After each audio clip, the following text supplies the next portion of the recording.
Welcome everybody to our woman to woman interview, and I'm super excited to introduce you to Dr. Jenni Skylar from the Intimacy Institute. And Dr. Jenni is a sexologist, right? And an intimacy expert and sex expert and a therapist. So I want to just ask Dr. Jenni to tell us a little bit about how, I'm always very interested to find out how people got into the work that they got into. So I would love to hear your story of how you became a sexologist. Sure. Yeah. And maybe for people who don't know what sexology is, it's it's the study of human sexuality. So um, I guess I would actually be called a clinical sexologist, but I'm also a certified sex therapist. So sometimes sexologists are journalists or educators, and sometimes they're therapists or counselors. Oh, good. Thanks So for it's pointing sort of that a out. yeah, it's a universal, it's a little bit more of an umbrella term. And then there's a few different career fields people have underneath that. So Okay. that's the umbrella term. And then I'm a certified sex therapist and licensed marriage and family therapist. Okay. Um, but I started, I would guess my journey started really as a child with a dad who was a medical doctor and wanted me to know everything in the world. So got lots of books, got lots of educational videos at age appropriate times, and sex was never a silent or taboo subject. And so you fast forward time and, in high school, I was the one that people came to for questions because I had answers. And I just thought, oh, okay, I have answers. I didn't think anything of it. I didn't think I would have a career out of it, but it was sort of a fun way to interact with friends. So it became a topic of passion just because it was sort of this fun taboo topic that no one else had real answers for.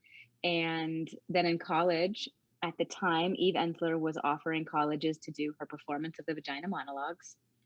And Okay. and I'm 40, so this was 21 years ago. Mm-hmm. And at the time, she allowed an individual or an original monologue, up to 3 of them actually in each college. And I don't think anyone can do that anymore. That's my understanding. But at the time, there was a small window of time where she said, write your own monologue and you can still deliver it as part of my bigger vagina monologues in terms of Oh, your college how fun. performance. That's Yes. awesome. I love that story. It was great. I did one on female pleasure because seemed to be missing from her script.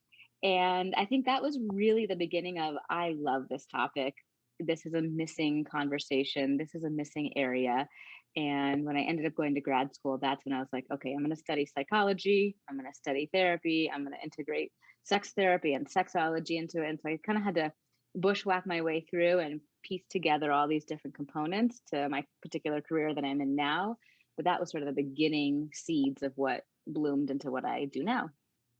That's so refreshing to hear. Like, also just the fact that you were raised with a clinical background in the sex education, and so it didn't kind of like, sometimes especially when your parents teach you things, you're kind of like, you know what I mean? Like, I'm always trying to teach my daughter about her body, and she's like, she's a little bit interested now. But I was one of those kids that like, it was very taboo, but I was very interested. I had 3 older brothers, and I was always very interested in sex. And I had older cousins who taught me about things. And, but I never felt comfortable talking about it with my parents. So I'm really jealous that you had that upbringing and were able to talk about it freely. And because you definitely have a freeness when you're talking about it. Like, you just make people at ease. I watch your videos, your sexy savvy sex in 60 seconds. And you're just so like matter of fact, and you make it feel so comfortable for people to talk about, right? And even in my clinic, when I'm working with my clients and I'm asking them how their sex life is, it's very hard for them to really come to the plate and tell me, what's going on. I have to really dig in there and very carefully. So it's definitely a gift to be able to talk about it openly and freely, right? Yeah, for sure. Yeah. So I'm sure your clients really appreciate that. And so the Intimacy Institute, you work with your husband, correct? I do. Yes. And do you treat together, or do you, like, how does that work? No, it's separate. So we both see our own separate client base. Sometimes I'll see a couple and they'll want individual therapy with him, or vice versa. He'll see a couple and I'll do an individual therapy. And one person in the couple will be my client. And so then we'll do coordinated care, and they sign Okay. off on ROIs, release of information forms, and then we do coordinated care, just the way we do coordinated care with you or other pelvic floor therapists or urologist, gynecologist, endocrinologist, whatever the issue is presenting. Hmm. We like to coordinate care because that's important, but we have a fully different client base. Okay. And where are Yeah. you? Did you move? Are you still in Boulder? No, we moved. We're in the mountains. We're in the Roaring Fork Valley in a town called. It's right near Carbondale, Okay. and yeah, Mountain life. Cool. mountain life. Yeah. And do you So we do see, do you work with teletherapy. couples virtually too, or is it? Yeah, Yeah. Okay. only virtually at this point. Oh, Only okay. virtually at this point. Yeah. Great. So some people have actually driven up and we'll meet face to face if they happen to be in the area. Oh, nice. Um, but face to face has been working, and what we've been able to do is actually broaden our support to all of Colorado and not Nice. just the Boulder area. So that's been nice. Perfect. Yeah. And so you very busy, right? Seems like it. You're part of the Adam and Eve. Tell us about that. What's that all about? The Savvy Sex yeah, so Adam group. and Eve is a sex toy company. They've got lots of great products, and basically I'm their sex expert.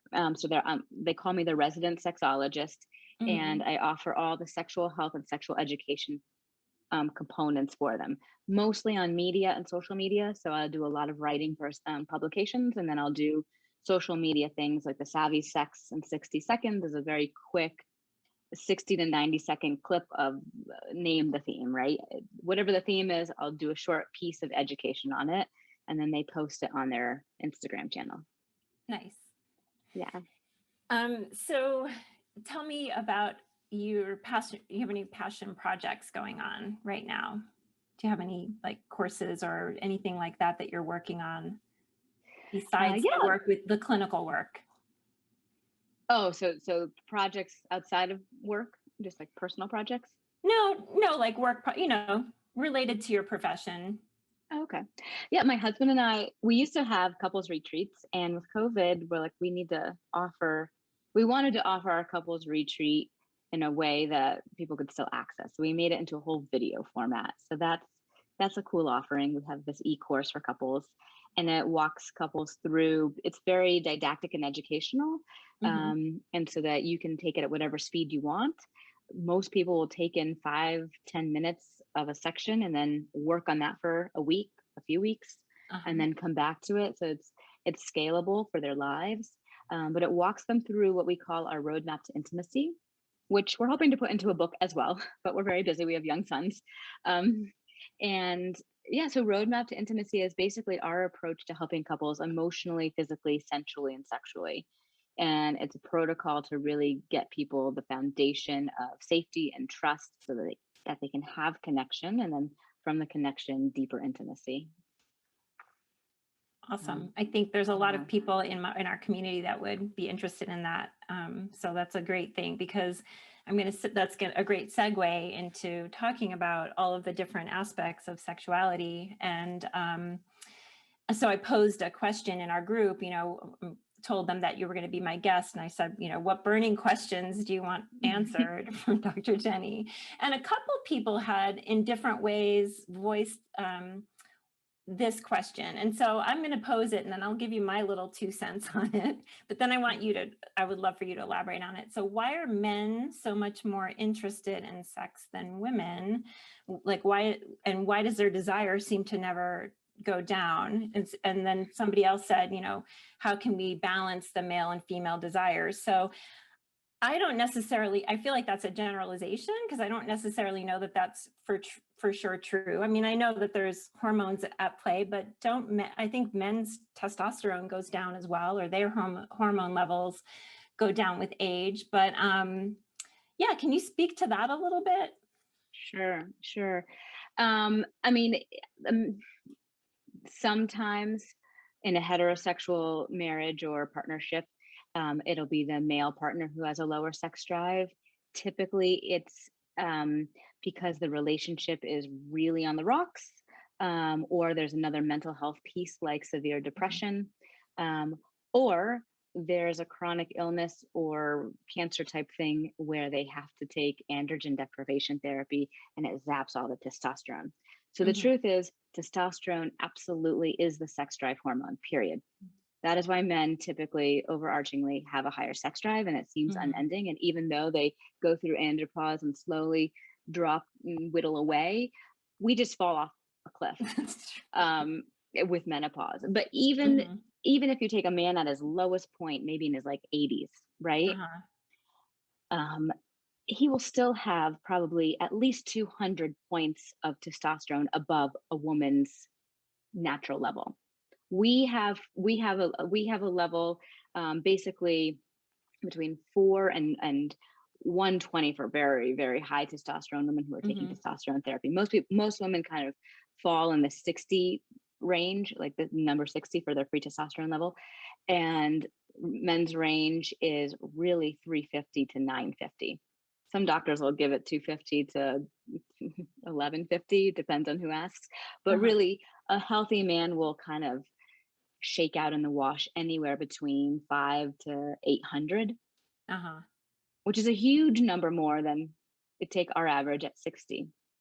Yeah. So if you just think about it, now hormones are not the only thing that Right. inspire desire, and it's Right, not the right, only right. thing that drives us to have sex.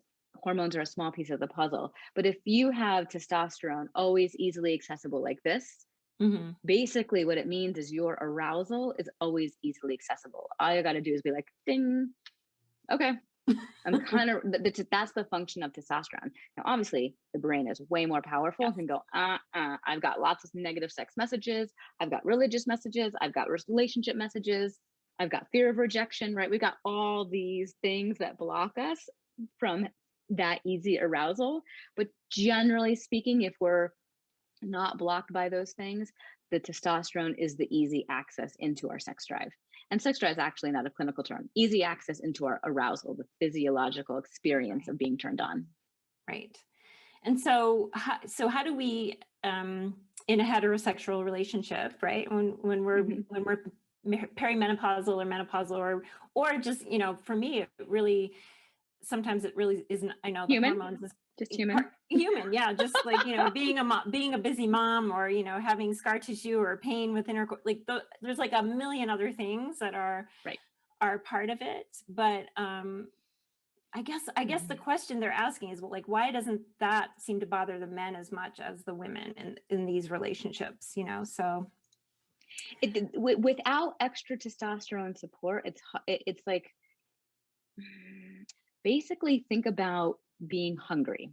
mhm, If your belly never said I'm hungry, like literally that physical pang of hunger, you just kind of knew like, well, it's breakfast time and it's lunchtime and it's dinner time. mhm, But if the pangs never occurred, never happened in your body, you might be like, oh, I'll skip a meal. Oh, I'll skip another meal. You might just mhm, kind of forget to eat.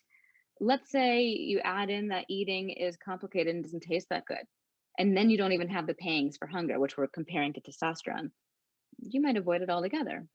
right, And so the hunger pangs are analogous to the physiological reminder in the body. That's what testosterone is. It's a physiological reminder. It's why I kind of joke with men, like they got to clean their tubes every once in a while because testosterone will be like, I am building up. yeah, They can clean their tubes however they want, but there is a reality to yeah, that release, and it will be a nocturnal emission if it's not released in other ways. right, So the testosterone finds its way. But that is also why women, it can, if there's no reminder in the body, and some women feel that reminder during ovulation and some mhm, don't, then it doesn't occur to them in the same way. There's got to be a different pathway into it. right. Yeah. So, in my program, I help women to like invigorate the pelvic region, and that Hmm. actually helps my arousal. So, Hmm. becoming embodied and doing all that kind of thing, right? So, other than that, are there other ways that a woman can work on that maybe isn't necessarily connecting with that part of themselves as much, or how do you, and then so desire and arousal, they're two different things, right? And Yeah. so that you have to have both to really have that connection, right? Yeah. Don't you? Yes. Yes. Yes. Yeah. Yes. Um, so, you know, how do, if someone's having a hard time with that, like, how would they? How do you inspire desire, I think is the question. It's the Yeah, $1,000,000 exactly. question. How do you, Yeah. get in touch with that if it's kind of been, you know, your partner's up Yep. here and you're like down here? Yeah. It's the most common thing I see in my practice. And I Yeah. call it desire discrepancy. And every couple typically has this desire discrepancy. They usually come to my office when it's gotten really severe. And sometimes it's a symptom of the relationship, and sometimes it's the cause of relationship issues. Either way, need to solve it. It takes two to tango. So it's not just women as the problem. How do we invigorate our desire, right? It needs Exactly. to be the partnership. What are they doing to inspire desire, right? It's a team sport. What are we doing for the relationship to build safety, to build foreplay, emotional foreplay, sensual foreplay? Um, so I want to just name that as like a lot of women go, I'm the problem. I have low desire. I say that's crap, right? Your desire is your desire and it's totally fine. Right. And what you want to do is find satisfaction and pleasure in a pressure free way with your partner, whatever that looks like. So all that said, when what I'm still asking both people in the partnership to do is take responsibility for their end. So a man might have to manage his arousal more, self-pleasure more, do more in the way of foreplay emotionally, physically, sensually. And a woman, and I'm talking heterosexually here, and a woman might have to figure out how to take responsibility for her arousal and desire. So what you're speaking to, Michele, is how do you take responsibility for your physical arousal through the pelvic floor? Awesome. Like getting them Mhm. to that connection and opening things up. And I imagine lots of breath work, right? Like all Absolutely. of Yeah. that inspires the body to get turned on. Now, remember, this is the biggest sex organ, though. Absolutely. Yep. Happens between the ears, not the legs, Yes, right? yes. So biggest sex organ. Yeah. So what I say is we got to know some basic facts that help us get there.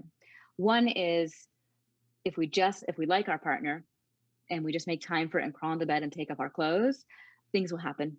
We have to Mhm. prioritize crawling into bed and taking off our clothes in a pressure-free way, Yeah. right? Let's setting aside 30 minutes to just hang out and kind of kiss and talk and touch and cuddle and let things slowly evolve, because oftentimes we're just busy, we're tired, we're squeezing it in at night, and we're not swinging from the chandeliers with all this energy. Having this like spontaneous, passionate experience is not what we usually have. Once in a blue moon, great. On Right. vacation, great. But if you're going to go for a regular sex life, that maintenance, kind of lazy, kind of slow, relaxed origin of sex is really the norm. And just carving out the time for that when everything else is working, right, allows for sex to happen. And by the way, sex can be anything. I'm not just saying intercourse. So that's one thing to recognize. Another thing to recognize is that arousal needs relaxation. And I imagine when you teach these exercises, it's about breath and relaxing Yeah. and opening. Same for the whole body arousal, right? That's where it comes from, the parasympathetic nervous system. It emerges from a place of relaxation. So sex actually starts from a relaxed place. And then we get kind of kicked up and turned on. But if we're stressed, if we're tired, if we're angry, it's very difficult, especially without testosterone or much testosterone, to have Mhm. sex. It really is difficult to kind of get there. So there's that piece. And then the last piece to consider is desire, right? And Rosemary Bassoon was a pioneer of this concept, but it's not spontaneous, it's responsive. To expect spontaneous desire to just pop, I'm in the mood, I'm going to invite my partner, I'm going to just, Yeah. here it is really not how we work at all. But we respond to touch, right? We might respond to our arousal waking up, and then the brain goes, oh, I'm glad I'm here. Mhm. We respond to emotional contact. We respond to, romance. We respond to different ways that our eroticism gets turned on, maybe conventionally or unconventionally. So we respond to different invitations. It doesn't mean just a hello, I'd love to have sex with you, although that could work. Right. So that responsive desire is key to kicking those gears into action. So I also say, though, you can respond to yourself. If you're taking responsibility for yourself, I'll be honest, like I actually wrote a whole blog article on this because my husband gave me feedback that I was kind of going into dead fish mode. I had my second kid. My second kid was young, and I'm like, okay, touch me. I was not really doing any work. And I was like, oh, you're kind of right. And so I then was like, okay, I'm going to put on music I like, and I'm going to dance with myself first. And I'm going to wear something I like. And then I got inspired to dance for him. And then I sort of brought breath and excitement to it. I basically challenged myself to turn myself on and then bring that energy to him. And so that was really useful in thinking about my desire. If I'm taking responsibility for my desire, what do I need to do to turn myself on? I've had so many different clients say, oh, well, first I need to go for a big hike and get that energy out of my system and replenish Mhm. with nature. Or I need to have a salad, or I need to have a glass of wine, or I want to take a, walk and just decompress. So knowing what you need to be able to access yourself is key. That's Long answer. awesome. I love that. Whee! I love that. It brings up a couple more topics. So one of the things, prioritizing sex. And I've told this to many of my clients, and a lot of times, and I've had that reaction to myself, like, when you're scheduling it, it kind of makes it like a task. You know what I mean? So it sort of takes away the fun and excitement around it. Like, I don't I'm believe going that, to but I mean, challenge that. I'm going to yeah, challenge that. Yeah. yeah. That's what Yeah. they tell me. And so Yeah. I can I kind hear of, it too. I can understand that, but how can we get rid of that idea that it's a task that we have to Yeah. do rather than like you get to do? You know what I mean? Yeah. Yeah. Well, it is a task if you treat it like a task. And usually people feel that it's a task, oftentimes because they're highly productive people. Type A or highly productive people don't like scheduling sex because it's another task to do. Right. And now this doesn't mean you are solely a productive person. If you think about, and I don't want to go too deep down the psychology wormhole here, but Hmm. if you think about our humanity as being sort of a portfolio of parts, our productive part is just one part of us. So if you powwow with this part, right? If you're like, okay, high productive part, I hear that you're feeling like sex is a task. Do you mind going to the waiting room, hanging out over there? And I would like to have my access to myself so that I can show up in a way that's more excited or more relaxed.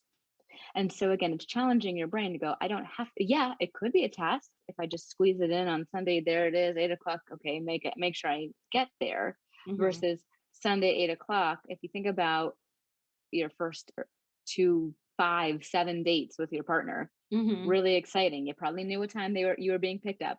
You probably knew what you were going to wear multiple days ahead of time. You Yes. probably took a great shower and played music and got yourself excited.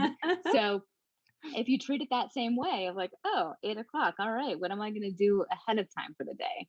Oh, you know what? I'm gonna go for my big hike that day, and then I'm gonna take my shower. I'm gonna play my music, right? I'm gonna send some flirty texts back and forth. If Hmm. you treat it as a fun date, it can be.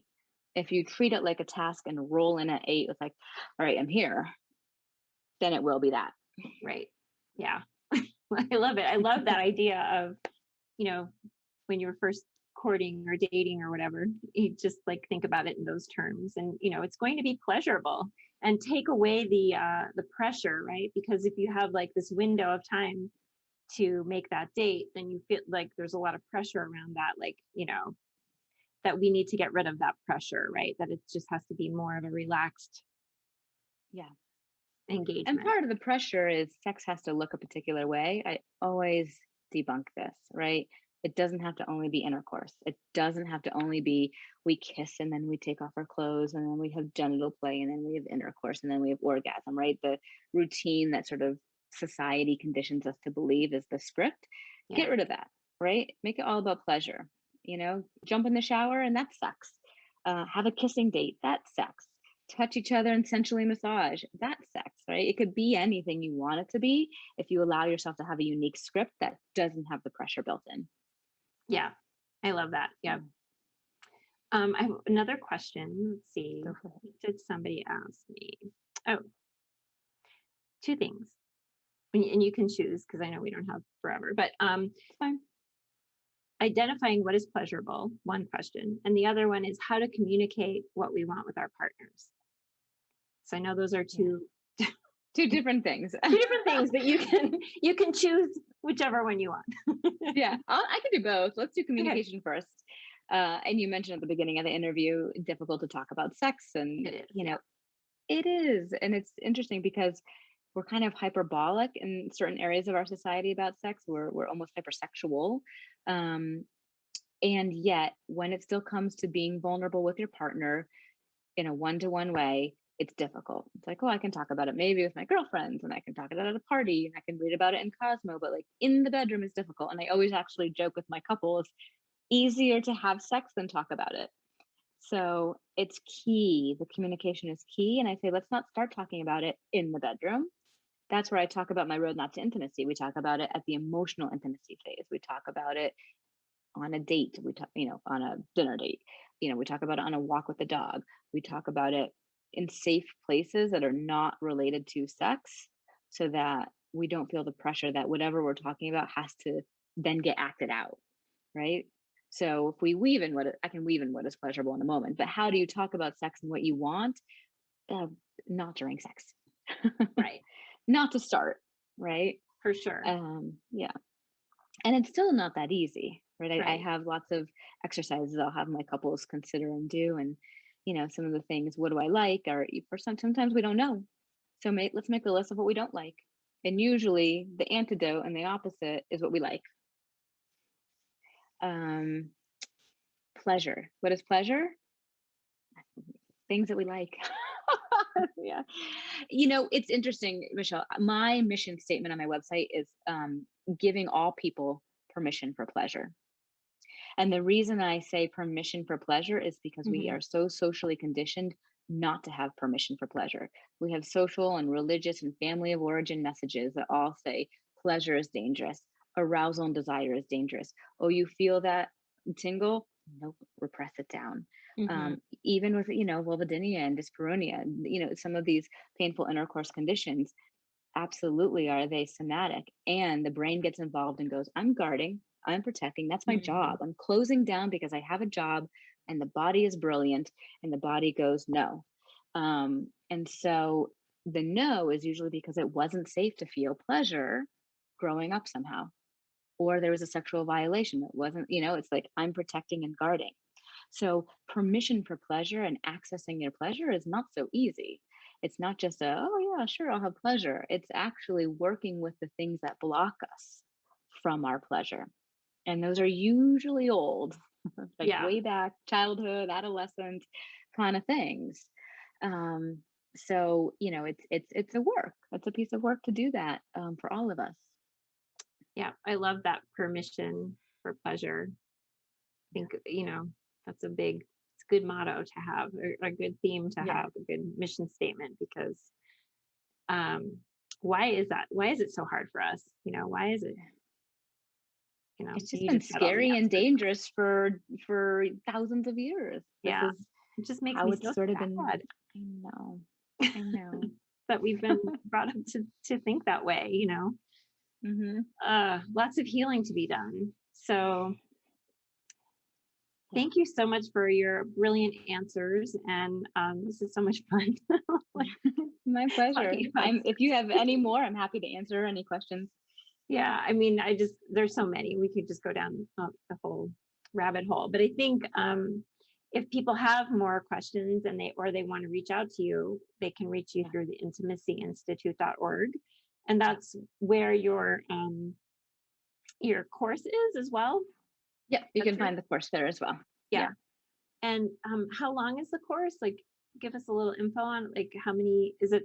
I guess it's a self-paced, right? So It's a you do self-paced. It's 3.5 hours of material, but it's okay. self-paced.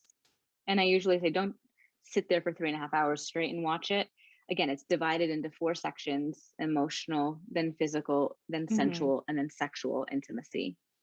And sometimes people are like, oh yeah, I got all those tools. And I know communication. I've got skills and tools there.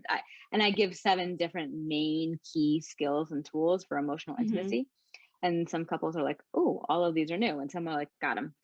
So just move on to the next chapter. Easy. Uh-huh. And the course is only $159. It's Oh, that's lifetime. awesome. You can just use it at any time. Some people bought it and waited another month to open it. It's fine. um, It's like all those books and on my shelf that are gonna like just go into my yes, brain. yeah, I understand that concept. Yeah, Yep. no, I totally understand it. Yeah, is there anything that we didn't cover that you would like people to know about you or to know about sex, about anything that we didn't cover?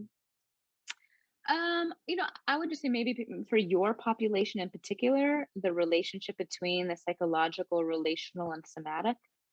I love working with pelvic floor physical therapists, especially you, because I think it's such a key part of the triad in terms of whole healing. So even when our bodies get the healing, our brains don't always compute that.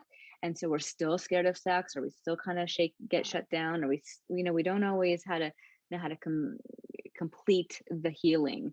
Um, and so when I work with women or couples who are in that process of healing from any kind of painful intercourse, for instance, it is creating more permission for pleasure, more pain-free contact, sometimes not even intercourse, oftentimes not even intercourse. Let's get creative with our connection, and let's also build our connection and safety for vulnerability, because oftentimes vulnerability is very scary, and that's why part of the why we're shutting down. So I just wanted to highlight that relationship. It's so key. And we there's a lot of great sex therapists out there. I'm not the only one doing this kind of work who really help people with the relational psychological component of painful intercourse. Yeah, it's a big piece of it for sure. I've often said I've had some clients that come to me for dyspareunia, and they start talking to me, and it's clear to me that the issue is not physical. It's more they don't like their partner. Like there's like I don't there, like you. there's like there's little things that indicate that the things aren't well with the partner, and that they really need either therapy or to break up. So and there's also Yeah, more involved in the past and emotional, sure. wounds and things like that that really need to come to the surface. So it's really good to have an integrated team of people to help you with all of those issues. So for Yeah, sure. yeah, yeah. Yeah, The body keeps the score, as Lester absolutely. Vanderbilt. Yep, yep, Yeah. Yeah. So, yeah. my dear, well, thank you so much for spending this time with us. My And pleasure. we will, again, if you want to talk to Dr. Jenni, reach her through the Intimacy Institute or check out her Instagram page. It's intimacy_institute. Is that what it is? Institute. Yes, Okay. I could do a Awesome. little better to bolster that page, but yes, intimacy_institute. That's great. All right. Thank you, Yeah. my dear. My pleasure, Michelle. Take care.